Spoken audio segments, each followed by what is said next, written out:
සුබ දවසක් දරුවනේ. අද මම ඔයාලට කතා කරන්න බලාපොරොත්තු වෙන්නේ 6 වෙනි ශ්‍රේණියේ තොරතුරු සංවේදන තාක්ෂණයේ පළවෙනි පාඩම. අපි දැන් බලමු මොකක්ද පළවෙනි පාඩම කියලා.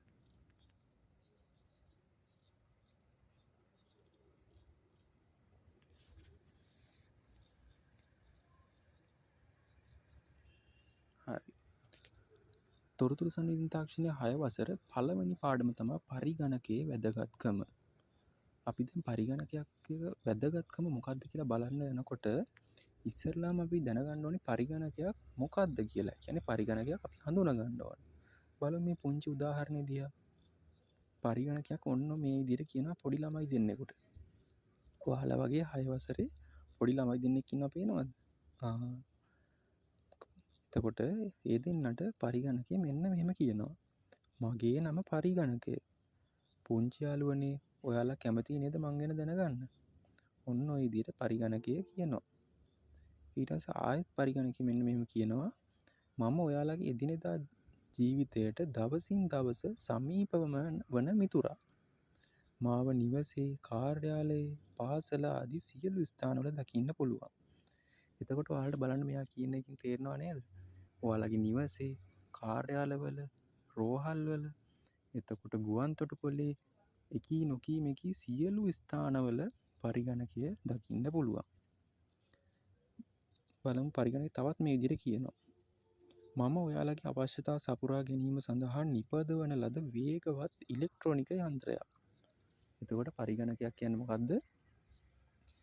අපේ එදිනෙදා අවශ්‍යතා සපුරා ගන්න නිපදවලා තියෙන වේගවත්ව වැඩ කරන්න පුළුවන් ඉලෙක්ට්‍රොනික යන්ත්‍රයක්.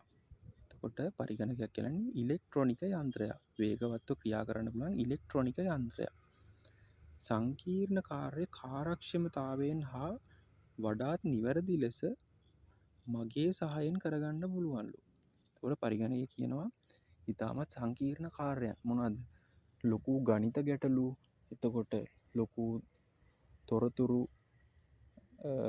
ඔය දත්ත තොරතුරු බවට පරිවර්තනය කරන ඒවා පරිගණකයෙන් කරගන්න පුළුවන්. මට ඔයාලට වගේ මහන්සි දැනෙන්නේ නැහැ. දැන් අපි නම් දුවගෙන යනකොට ගණන් එක දිගට හදනකොට ටිකක් මහන්සි නේද? කම්මැලි, නිදාගන්න හිතෙනවා. ඒ වුණාට පරිගණකයට එහෙම නෑලු. ඔයාලට වගේ මට මහන්සි දැනෙන්නේ නෑලු.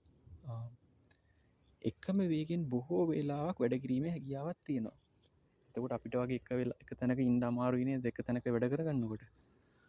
ඒ වුණාට පරිගණකයට එක දිගට වැඩ කරන්න පුළුවන්ලු බොහෝ වෙලාවක්. දැන් ඔයාලට පොඩි දල අවබෝධයක් ආවනේ පරිගණකයක් කියන්නේ මොකක්ද කියලා. පරිගණකයක් කියන්නේ ඉලෙක්ට්‍රොනික යන්ත්‍රයක් කීවා. ඒ වගේම කාර්යක්ෂමතාවයෙන් ඉතාමත් නිවැරදිව වැඩ කාර්යයන් ඉටු කරන්න පුළුවන් කීවා. බොහෝ වේලාවක් එකම වේගයෙන් වැඩ කරන්න පුළුවන් කීවා. එතකොට ඒ වගේ පොඩි දල අවබෝධයක් ඔයාලට මෙතනින් පරිගණකයක් කියන්නේ මොකක්ද කියලා අදහසක් ඔයාලට ගන්න පුළුවන්.